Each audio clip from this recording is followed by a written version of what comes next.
अगर मैं आपसे कहूँ कि ब्रिटिश गॉड्स का जो मेन विलन है वो इतना ज्यादा पावरफुल है कि अगर उसके सामने लाखों करोड़ ऊन त्याण्डी भी आ जाए तो भी वो सिर्फ अपने एक नाखून के अटैक से ही उन्हें मार सकता है। और इस बात पे आपको बिल्कुल भी बिलीव नहीं हो रहा होगा, लेकिन ये रियलिटी है भाई, वो इतना ही ज्यादा पावरफुल है। और इस बंदे की रियल आइडेंटिटी के बारे में जानने के बाद आप डेफिनेटली शॉक होने वाले हो। और साथ ही में इस वीडियो में आपको 36 होली फ्लेम्स के बारे में बताने वाला हूँ कि वो कितनी ज्यादा पावरफुल है हेवनली फ्लेम से। और जो हेवनली फ्लेम्स है वो तो सिर्फ एक चींटी के बराबर है होली फ्लेम्स के सामने। तो चलो यार, इतना इंट्रो काफी है, तो वीडियो करते हैं शुरू बिना किसी देरी के।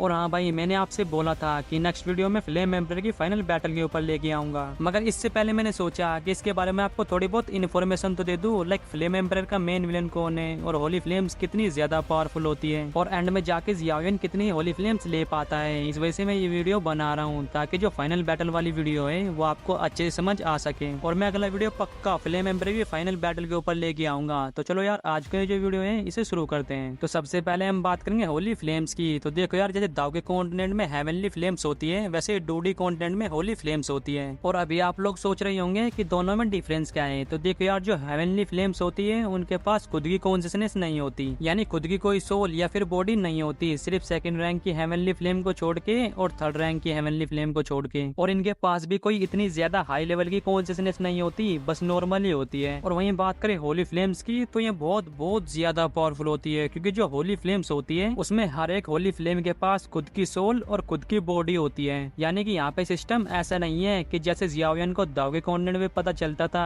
कि इस पहाड़ के नीचे हेवनली फ्लेम है और उस जगह पे हेवनली फ्लेम है, और वो वहाँ पे जाके उन्हें रिफाइन करके उन्हें कंट्रोल कर लेता था। लेकिन यहाँ पे डूडी कॉन्टिनेंट में पूरा सिस्टम ही अलग है। यहाँ पे जो होली फ्लेम्स होती है वो ह्यूमंस की तरह घूमती रहती है, ह्यूमंस की तरह कल्टिवेशन करती है और ह्यूमंस की तरह अपना लेवल बढ़ाती है। यहाँ पे कुछ होली फ्लेम्स तो कुछ कुछ कंट्रीज को रूल करती है, यहाँ तक कि पूरी की पूरी किंगडम को रूल करती है। यानी कि आप इसे इस तरह से समझ सकती हो कि जो होली फ्लेम्स होती है वो ह्यूमंस की तरह ह्यूमंस के साथ ही रहती है, मगर वो किसी के सामने नहीं आती। और अगर आप होगा कि जियावियन के साथ अभी के टाइम पे एक लड़की है जिसका नाम मोयंग है, तो ये भी एक होली फ्लेम ही है। और इसका एक बड़ा भाई है, वो भी एक होली फ्लेम है। और ये बंदी जियावियन से बहुत ज्यादा प्यार करने लगती है। और आगे चल के क्वीन मेड्यूसा और मोयंग को एक बंदा किडनैप कर लेता है। तो जो जियावियन होता है वो उन दोनों को बचाने के लिए वहाँ पे जाता है, और वहाँ पे जियावियन ऑलमोस्ट मारा जाता है, क्योंकि जो जियावियन का हार्ट होता है वो बुरी तरह से डिस्ट्रॉय हो जाता है और उसकी हार्ट की जगह पे कुछ भी नहीं बचता। तो उस टाइम पे जो मोयंग होती है वो अपनी रियल फॉर्म में आती है, यानी कि एक होली फ्लेम की फॉर्म में। फिर जो मोयंग होती है वो एक हार्ट की शेप लेती है और जियावियन की हार्ट की जगह पे चली जाती है। तो जो जियावियन होता है वो भी वापस से जिंदा हो जाता है। और मोयंग के इतने बड़े सेक्रीफाइस को देख के क्वीन मेड्यूसा कहती है कि अगली बार जब मैं यूनर से मिलूंगी तो उसे मनाऊंगी कि वो तुम्हारी और जियावियन की शादी के लिए मान जाए। और आगे चल के ये भी जियावियन की वाइफ बन जाती है। और अगर आप ये जानना चाहते हो कि जियावियन की कितनी वाइफ होती है फ्लेम एम्पर के अंदर, तो कमेंट में बता देना,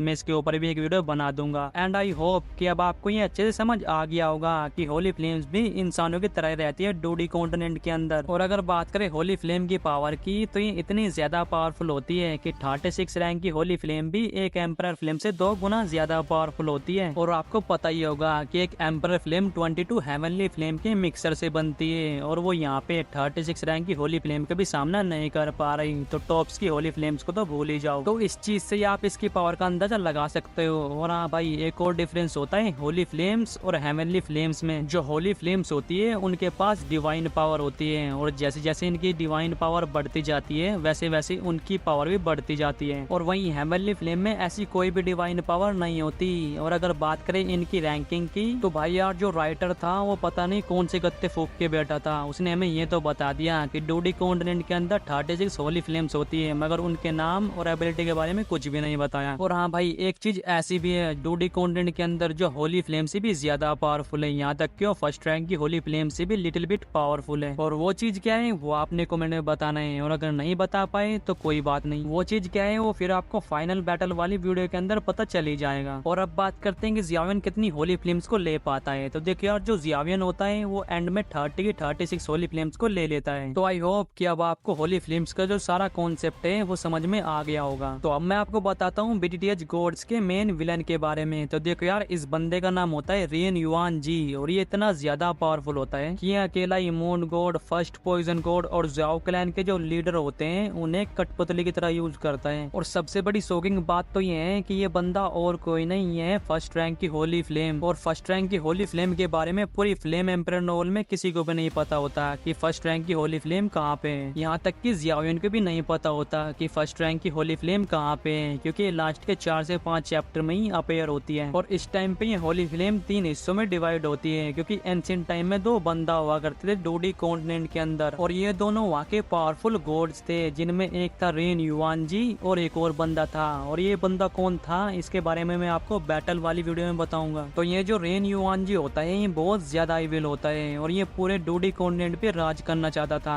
लेकिन वो जो बंदा होता है वो इसे हरा देता है। मगर वो जो बंदा होता है वो इसे 3 हिस्सों में डिवाइड कर देता है, लेकिन इस प्रोसेस में वो बंदा भी मारा जाता है। तो इस तरह से फर्स्ट रैंक की होली फ्लेम को 3 हिस्सों में डिवाइड किया गया था। एंड आई होप कि अब आप लोगों को ये सब अच्छे से समझ में आ गया होगा मेन विलेन और होली फ्लेम से रिलेटेड। और हाँ भाई, मैंने एक क्वेश्चन पूछा था कि वो कौन सी चीजें जो फर्स्ट रैंक की होली फ्लेम से भी ज्यादा पावरफुल है। और जिन लोगों ने नॉवल पढ़ रखी होगी उन्हें तो पता ही होगा, और जिन्हें पता है वो कमेंट में बता देना, और जिन्हें नहीं पता उन्हें मैं अगली वीडियो में बता दूंगा। और हाँ भाई, अगला वीडियो में पक्का फ्लेम एम्परर की फाइनल बैटल के ऊपर लेके आऊंगा। और भाई कंफ्यूज मत हो जाना, फ्लेम एम्परर और बीटीएच गॉड्स में ये एक ही नॉवल से, बस कोई फ्लेम एम्परर बुलाता है और कोई बीटीएच गॉड्स बोलता है। तो चलो यार, आज का जो वीडियो है इसे यहीं पे खत्म करते हैं। और अगर वीडियो अच्छा लगा हो तो वीडियो को लाइक कर देना, और चैनल पे नए हो तो चैनल को सब्सक्राइब कर देना। तो चलो यार, मैं मिलता हूँ आपसे नेक्स्ट वीडियो में, तब तक के लिए take care and bye bye and love you all.